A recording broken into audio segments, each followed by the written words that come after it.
გახდებით მაგრები და უნდა გამოვიყენოთ ეს არის ძალიან კარგი. ის კი არ არის კარგი. მიცხადათ თუნი სიტყვები, ნეუხვები და რაღაცები.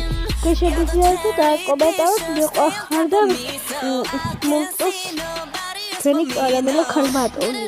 ესეთი და დავაჩი გამოიწერე გაზიარე და რემიქსი. და ეხლა დავიწყოთ.